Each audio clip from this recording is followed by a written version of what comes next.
What's up, everybody? This is Mark and Mark, and we're coming back. And since it's been about 4 or so years since the last time we did one, I figure a reintroduction is in order. So, since Mark was the originator of this idea, I'm going to have him crack into it and let us know what it's all about. Yeah.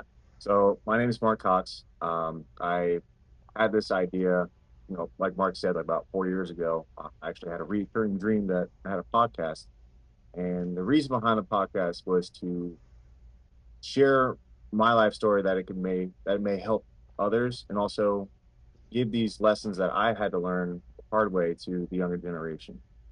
Um, I recently had an email from Andy Priscilla, and if you guys don't listen to his podcast or know who he is, he's founder of First Form Energy, and he has a podcast called The Real AF. I suggest like you guys listen to it.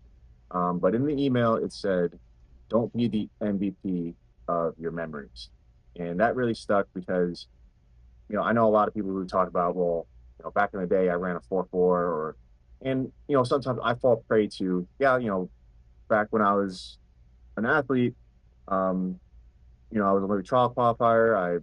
I led my team to, or helped lead my team to three national championships in a row. All that stuff is great, but it's in the past. It doesn't really matter. What matters is what you're doing now. So now I'm a dad. My wife just took my daughter out the room so she can nap. But I have a little baby girl. I have a stepdaughter who's 7, and she's just full of life in karate and all that stuff. And then I'm also the program director for No Longer Fatherless. If you guys see my T-shirt, so I help boys that don't have father figures at home and teach them, life skills and lessons like here on the podcast. And I'm also the developmental coach for Hydro Swim Club. So I coach kids from 10 to 14 who are just ready to get into that high school level, ready to get scholarships. And a lot of my swimmers are on the cusp of being on that elite level. So that's what I'm doing now. And that's what really matters to me. Just pouring into the younger generation and giving back. Awesome. So, sort of my background, my name is Mark, currently working as a nurse full time.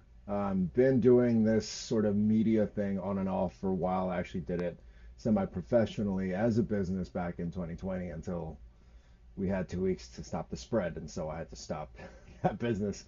Um, and sort of in a similar way to Mark, I got into this because we met in the gym, and I think we were united by the pursuit of something that was principled and structured so that we could do something with our lives. And for me, I don't have as storied of a background as Mark does. He's followed, I would say, a more disciplined, more principled life. He was you were a deputy, I believe it was. So you were a deputy at one point. You have swam professionally and at the college level. You've swam since even before that, and that's how you got there. So you've had a lot more structure in your life, and your father is a coach. Yeah. So it's been a very potent part of your life. For me, I sort of rebelled against structure because I grew up in what you would consider a very traditional Filipino Catholic upbringing. And for those of you that kind of know the joke, if you follow Joe Coy, the comedian, there's a lot of rigidity there that you can either choose to follow and accept, or because for whatever reason or another you might rebel against. And I rebelled against it hard. And I found that I lived a life where I think I was yearning for structure and principle, but I was looking for it in the wrong places, and I was trying to deconstruct a lot of things when really I just needed to learn to follow established principles that have been proven over centuries. And so that's how I sort of found my way back through strength training and through my time in the Air Force, um, and found myself meeting Mark, and that's why we had this discussion. And I thought, and kind of part of the the next part of this discussion is the reason why we're both doing this is because we wanted a platform to speak on, to share some kind of a legacy. Yes, And absolutely. that's kind of what you said is you wanted to share the lessons that you learned. And even though to me, you've already figured out a lot of stuff because you had that structure, you had a path laid out before you, but like you said, it wasn't any easier and it didn't make it any less of a challenge. No. And there's always like hidden things that people don't know, or like like one of our podcasts we discussed, I told you like I had to work super hard in order to be like a great swimmer. And you would say like I said like for dual meets, I never was a great dual meet swimmer, but when it came to championship meets, I was lights out. And you said that um you wouldn't have thought of that. You thought that I was just a gamer and like that I could just perform, but it's not always the case. Like I had to work super hard at everything that I wanted to achieve, and nothing really came naturally. Um, and then like the hidden things that were going on in my life. When I say my dad, reference my dad as my coach. He's my stepfather, right? So I grew up super angry. Little background. I didn't watch him, but I got locked in a closet when I was 3 and heard my dad beat my mom. And then some point afterwards, um, he relinquished custody of me. He didn't really want anything to do with me at a young age. It's That's your bio dad, right? Just to about my clarify. father. Yeah. Yeah. He didn't want anything to do with me from a young age. And, for as bad as he was, there's some part of me that was like, well, what's wrong with me? Like, why doesn't he want anything to do with me? Am I not good enough? There's something wrong with me. Like, there was some part that was like, well, I still want to be wanted. I mean, I think any child of a parent, wants that from both parents, whether if Hmm. they're bad, right? So it made me very angry, very confused. And when I started getting to like 13 and 14, like, that testosterone that, kids go through puberty, boys go through puberty, that anger that always like just kind of just manifested, multiplied. So my mom, my stepfather had to put me in something that was structured and that I can release that energy into. And it was sports, right? So played everything under the sun, and swimming stuck with me. My mom was a swimmer, so it was kind of a natural. And I just had this massive chip on my shoulder, and I was like, I am going to be the best that I could possibly be, and there's nothing and no one can tell me otherwise. Right? Yep. And that's basically putting a frown upside down because I really excelled at it. A lot of people didn't know. It was like, what drives you? I was like, I mean, everything. Like, Hatred and anger. yeah. I told a lot of my athletes and a lot of the kids, I'm like, I built a career, like almost a 20-year career of swimming solely on being angry Hmm. at that one incident, right? Yeah. And as I learned more about sports and sports psychology and just all the metaphysical stuff, right? You learn that anger only taps into like 75% of your potential, Hmm. right? If I had like joy in swimming, how much better would I have been? Hmm. So that's another message for the kids. Like, yeah, you can do things out of anger. And we learned this in jiu-jitsu. Like, you can roll angry, Yeah. right? Chances are you're going to make a lot of mistakes along the way. You're going to get tapped Hmm. out, especially if you're angry, right? So Yeah. it, it's a lesson and kind of just hindsight's 2020. Like, if I did things out of joy, like how much better of an athlete could I have been? Yeah. I would agree. And looking at it now from this perspective and having had time apart from each other and considering things that have happened over the last 5 years, um, I would say in a similar way, well, to step back, I think for anyone, a sense of belonging and safety is important. and when Yeah. you're a kid and you experience this giant um, violation of that safety and security between your parents, between your sense of belonging, that can put a giant chip on your shoulder. And I want to clarify that anger, like you said, is only a small piece of the pie. Anger actually is just the surface, and it's the way it manifests. Really, there's greater levels to what that means. It's Yeah. disappointment, it's insecurity, it's fear, it's all these things, and it manifests in this one thing. So anger as an emotion is sort of a very basic thing. But like you said, and something that I've picked up from Alex Hormozy is we can't judge what fuels us sometimes because it can lead us to greatness.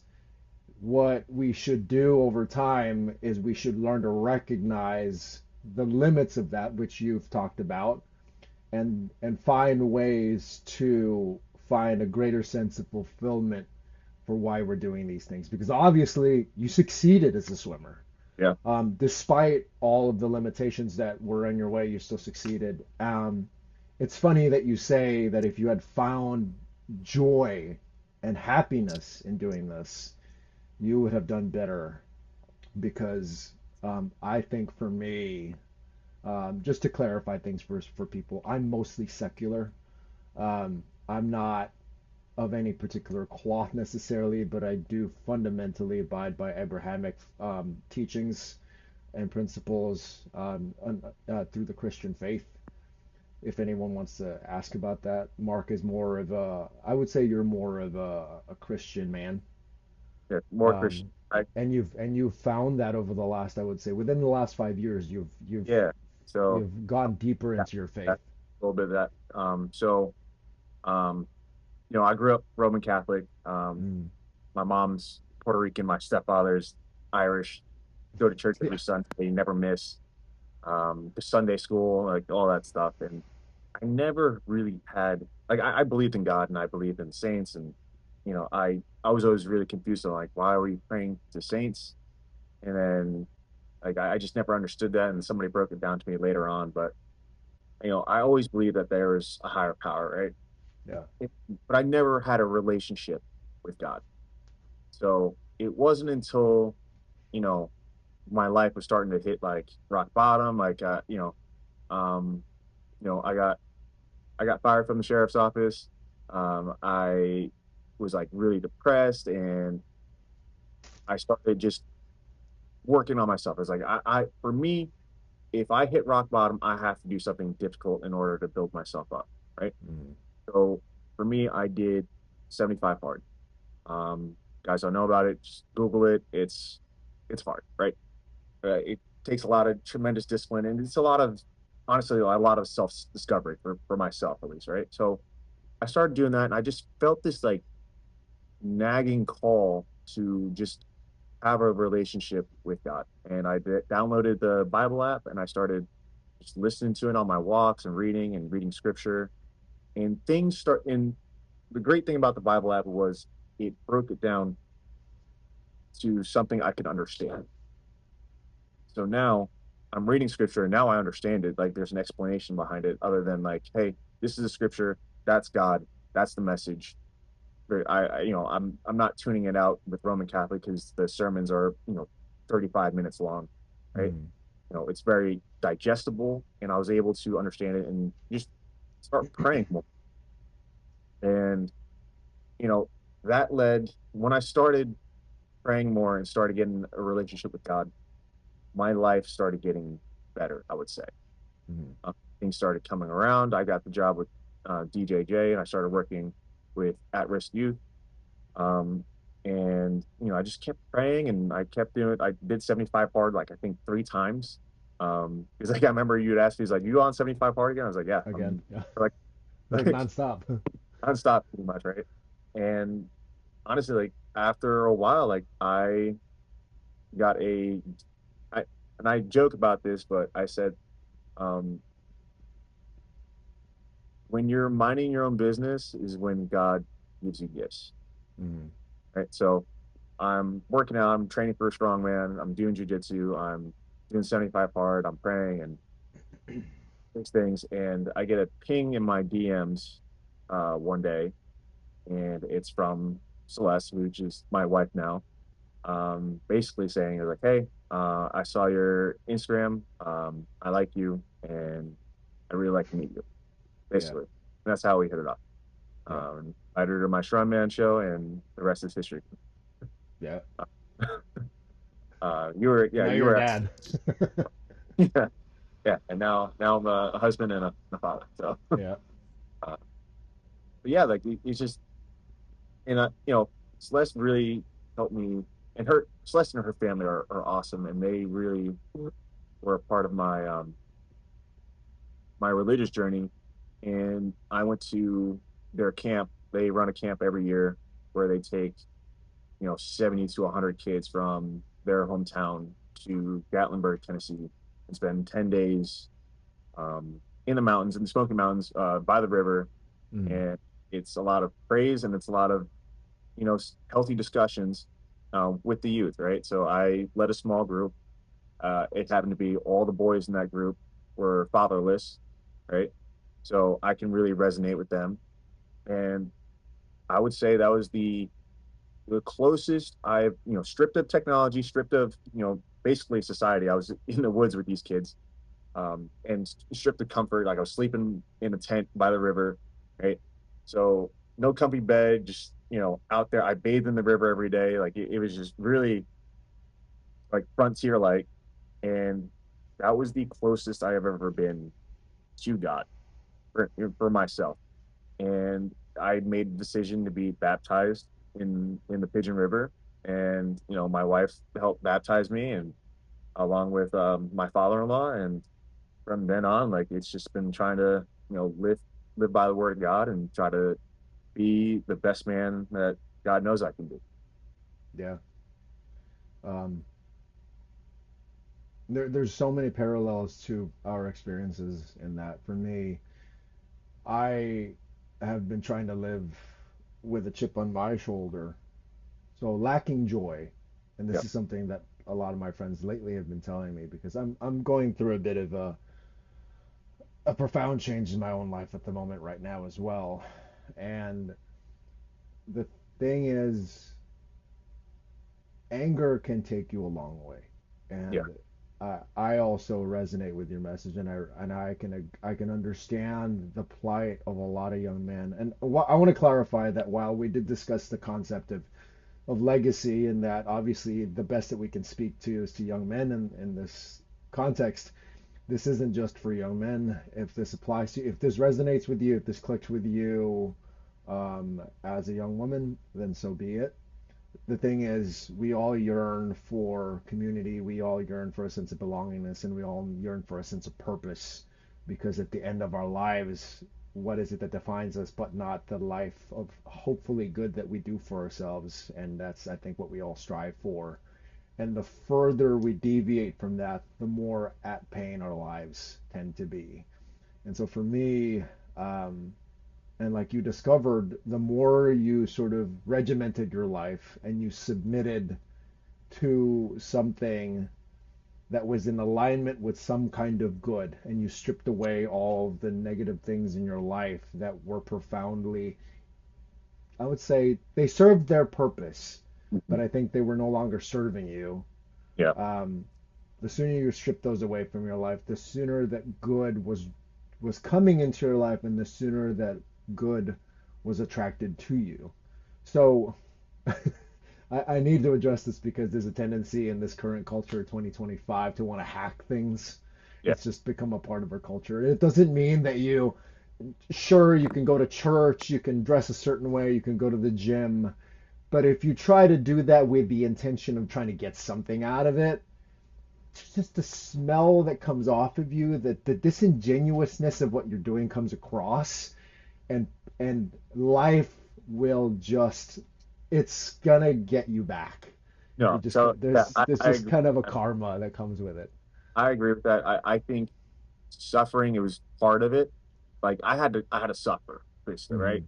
So in I just had to be in it, man. I had to be Yeah. in just I had to suffer in order to claw my way out, right?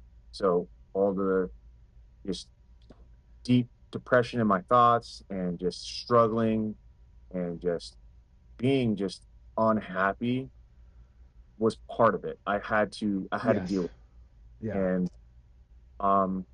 I talk a lot about it's part of every man's crucible to be, to have that kind of loss, but it's Mhm. also part of every person's crucible. Like every Yes. person can go through hardships, right?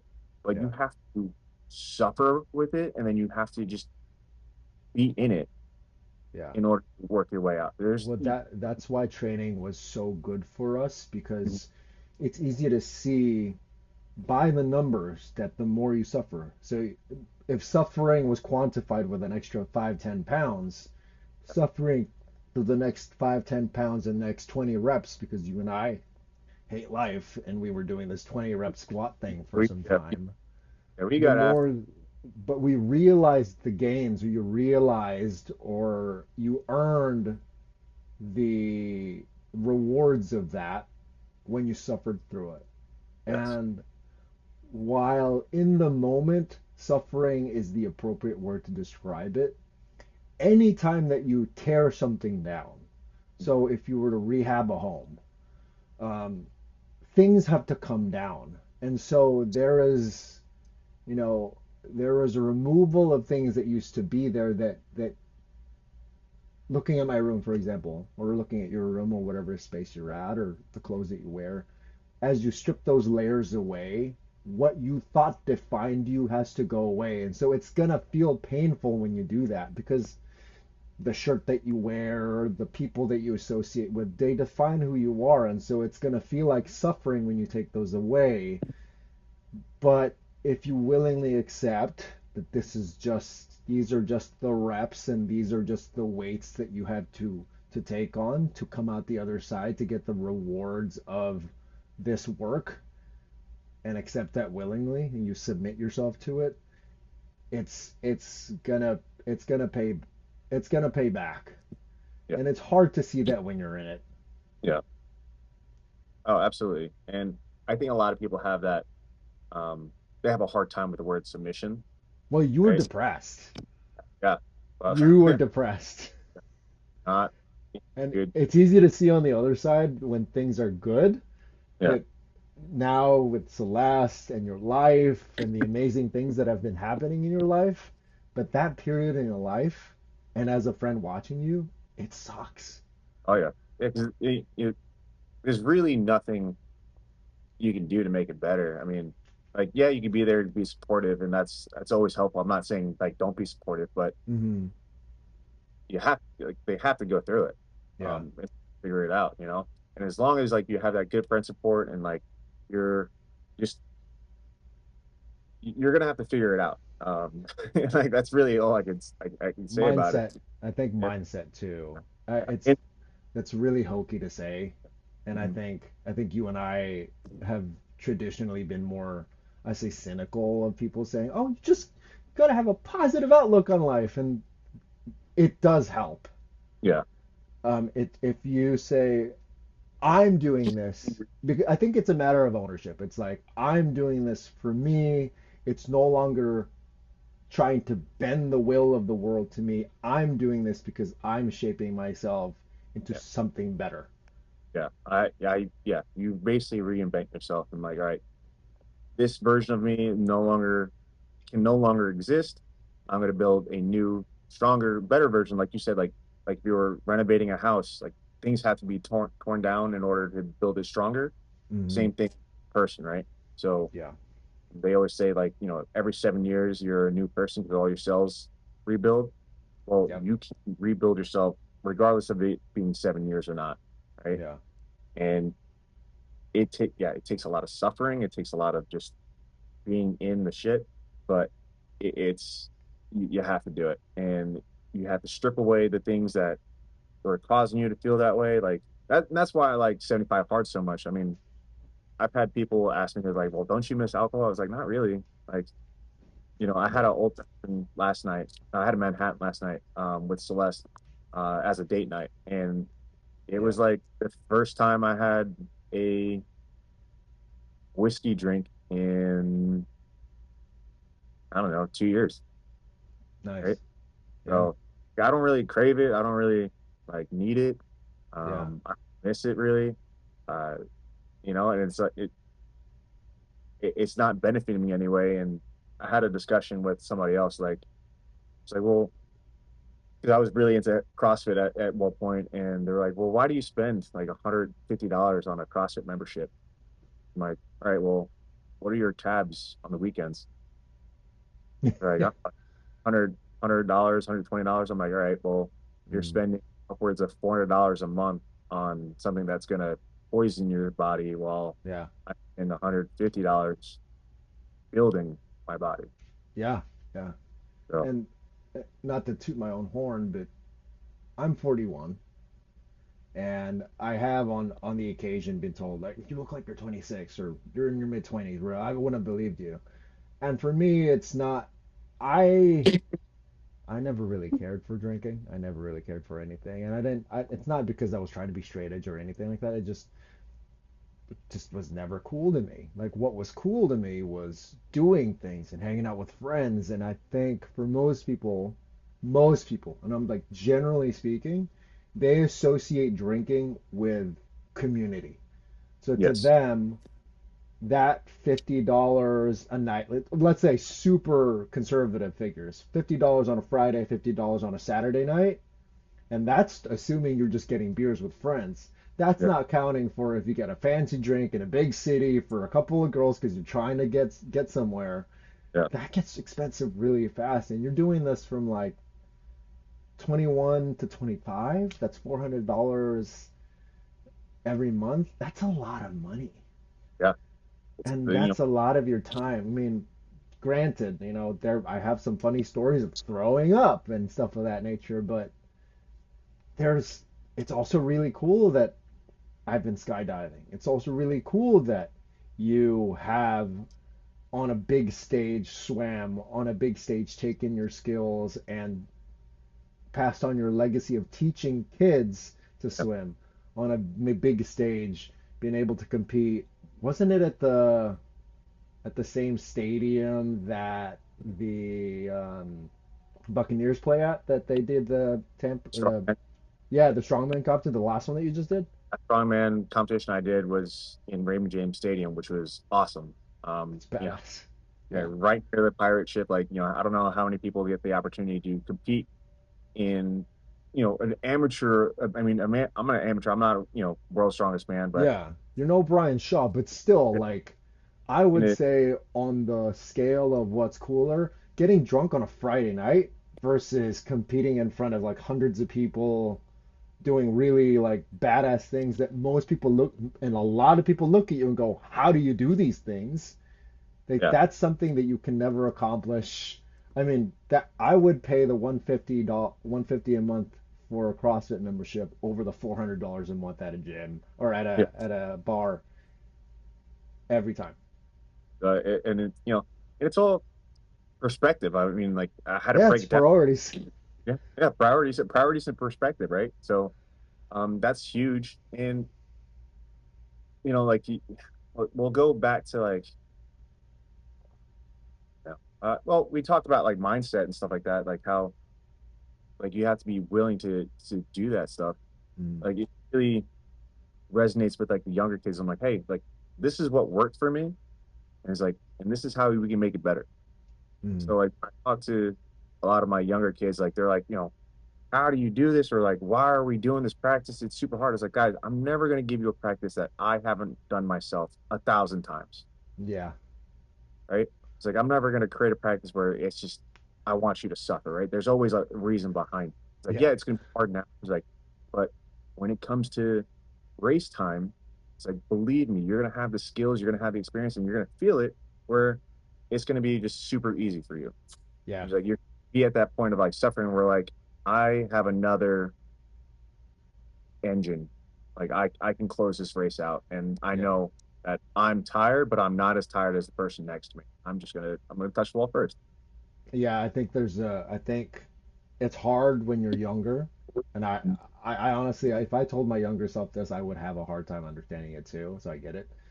I think it's hard to distinguish the difference between meaningless suffering and the kind of Yeah. suffering that you see in the world, even the suffering that you and I probably experienced when we were younger, and the suffering that you feel when you're running the stadium at FSU and you're going up and down the stairs and you're going what and you're throwing up and you're seeing Yep. other people throwing up, Like but what it is the act yeah. why are we doing this?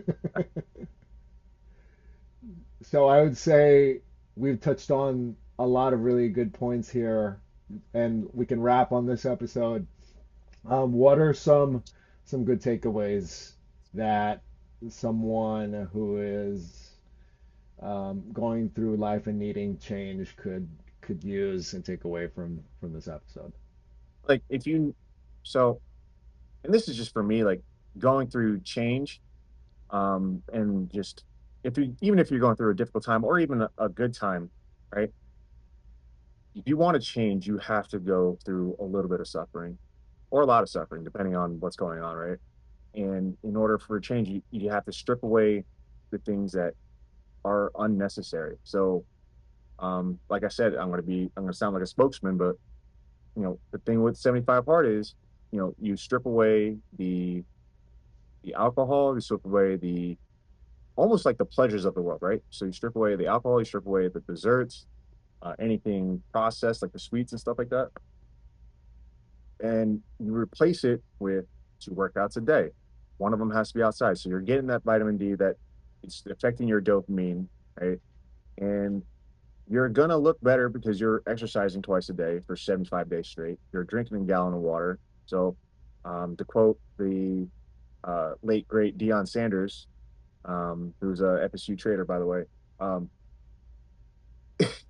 if you look good, you're gonna play good, right? And if you play good, you're gonna feel good. It's the same thing, Hmm. right? So you are, yeah, you're gonna go through that massive change. You're gonna go through that massive suffering, but at the end of the 75 days, right, you're going to be a totally different person. Yep, yep. Just And to it's like, piggyback off what you said, I'm basically going to say the same thing. Is find what you feel is deficient or wrong in your life. Establish some changes you want. Establish a timeline. So 75 hard is the timeline. Establish some rules and parameters based on the things that you don't want to do anymore and the things that you do want to do. So if in a lot of times with 75 hard, it's more of a lifestyle fitness thing. So taking away the sweets and the drinks is part of that rule. Set whatever rules you need to determine things that you need to get away from it, and then set some goals that you need to strive for, so that you can hit those numbers as a way of proving to yourself that this time that you set is meaningful, because just arbitrarily suffering for suffering's sake can only go so far, and then you're yeah, going to start to question why you're doing it. So yeah, I would fully be on board with what you just said. I think though the 3 times that I did 75 hard, I did a strongman competition, I did a jiu-jitsu competition, I did another strongman competition. So Hmm. having that Yeah. goal is important too. Like, what am I suffering for? What am I training for? Yep. I think that also helps with the light at the end of the tunnel. And I've also done 75 hard without having a competition, You're right. right? But So I just think that at that point it's become more of a personal thing, because you understand that it's doing it for you, and that's what it boils down to. Is you have to find reasons for doing it for yourself, whether it's the strongman competition, the jiu-jitsu competition, or just for your overall health and well-being. You have to find your own reasons for doing it besides just the unquestioning submission to that process. absolutely. Cool. So it's good to be back. Yeah. Um, we'll I'll put all of the socials where people can find us Heck yeah. at the end of this. But we'll see you guys at the next episode. Yeah, man.